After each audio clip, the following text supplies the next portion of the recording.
নমস্কার বন্ধুগণ, আশা করি আপনারা সকলেই খুব ভালো আছেন। দেবযানীস কোজি কর্নারের নতুন একটি ব্লগে আপনাদের স্বাগত জানাই।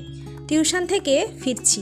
এই যে ব্যাগটার সঙ্গে দেখছেন, এটা ওদের বাড়ি থেকেই দিয়েছে। কোনো কারণে ওনাদের বাড়ি থেকে আজকে একটু মিষ্টি দিয়েছেন। যাই হোক, এটা নিয়ে বাড়ি ফিরে বাড়িতে রেখে আমাকে যেতে হলো ব্যাংকে। কারণ কাল হঠাৎ মেসেজ এলো যে ব্যাংকের অ্যাকাউন্টে কিছু সমস্যা রয়েছে, তো ব্যাংকে গিয়ে একবার ভিজিট করে আসতে হবে। তার জন্যই চলে গিয়েছিলাম। আর ব্যাংকটা রয়েছে বাড়ি থেকে কিছুটা দূরে, মানে ধরুন টোটো, অটো, ট্রেকার বা বাসে করে যেতে হবে। তো যাওয়ার সময় অটোতে চলে গেলেও ফেরার সময় আর অটো পাইনি, একটা টোটো যাচ্ছিল সেটাতেই করে ফিরছি। ফেরার সময় টোটোতে যেহেতু আমি একাই বসছিলাম, তাই ভাবলাম একটু ভিডিও করে নিই। আর রাস্তাঘাটটা কি আপনারা চিনতে পারছেন? আপনারা যারা অনেক আগে থেকেই আমার ভিডিওগুলো ফলো করেন তারা নিশ্চয়ই জানেন, এই শীতের সময়টা আমরা এদিকেই একটা নার্সারিতে আসি গাছ কেনার জন্য। এদিকে তো অনেকটা জায়গা জুড়ে চাষবাস হয়। তো ধানকে যে কবিতায় কেন সোনার ফসল বলা হয় সেটা আমরা পরের ক্লিপটা দেখলেই বুঝতে পারবো। সারা মাঠগুলোতে ধান এমনভাবে পেকে রয়েছে যেন মনে হচ্ছে মাঠগুলোতে কেউ সোনালি রং করে দিয়ে গেছে। আর আজকে হাওয়াও দিয়েছে প্রচুর। প্রথমে আমি এই দৃশ্যগুলো নিজে এনজয় করলেও ভাবলাম একটু ভিডিও করে রাখি, আপনাদেরও ভালো লাগবে।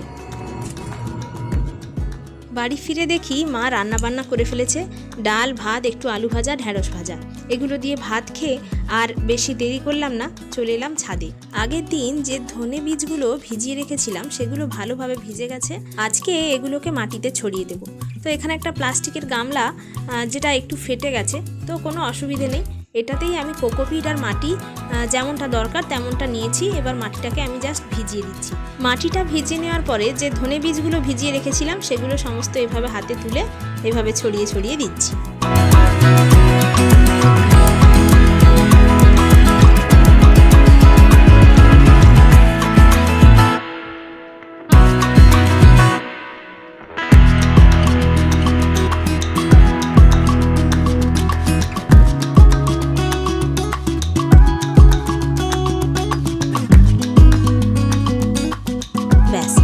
ধনে বীজগুলো তো ছড়ানো হয়ে গেছে। এবার ওপর থেকে আমি একটু কোকোপিট ছড়িয়ে দিচ্ছি যাতে বীজগুলো ঢাকা পড়ে যায়।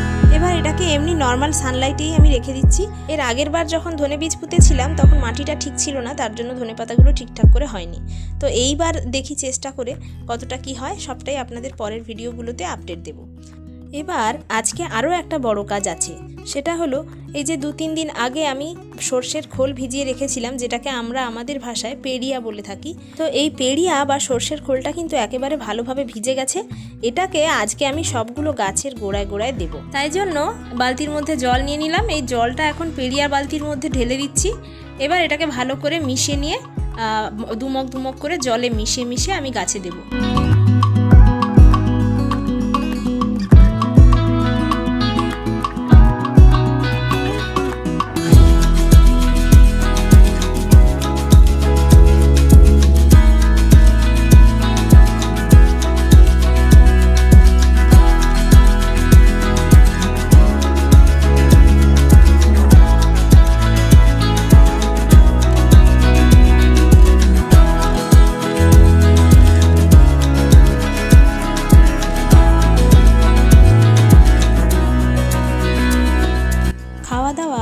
পরেই ছাদে চলে এসেছিলাম, তার জন্য সময়ও অনেকটা পেয়েছিলাম।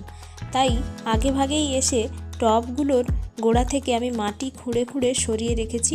আশা করি আপনারা দেখে বুঝতেই পারছেন যে প্রতিটা টবের মাটি কিন্তু খোঁড়া রয়েছে। প্রতিটা টবের সাইড থেকেই মাটিগুলো খুঁড়ে খুঁড়ে আমি একটু আলগা করে নিয়েছি। এবার পেড়িয়া জলটা টবের সাইড থেকেই এভাবে আস্তে আস্তে ঢেলে দিচ্ছি।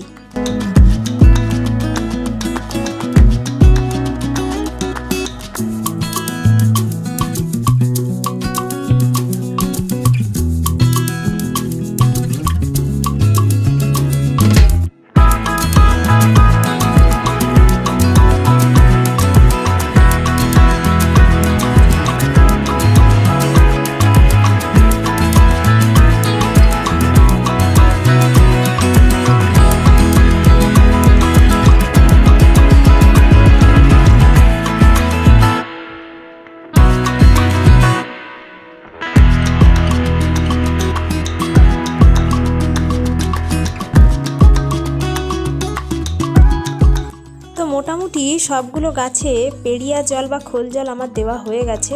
15 থেকে 20 দিন অন্তর এই খোল জলটা গাছে দিতে পারলে কিন্তু গাছের পক্ষে খুবই ভালো।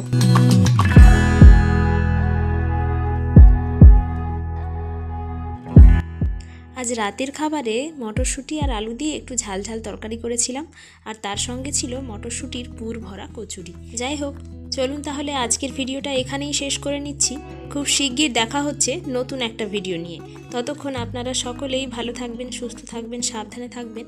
আর আজকের ভিডিওটা ভালো লাগলে একটা লাইক করে দেবেন, আর দেবযানীস কোজি কর্নার ইউটিউব চ্যানেলটিকে সাবস্ক্রাইব করে সাপোর্ট করবেন।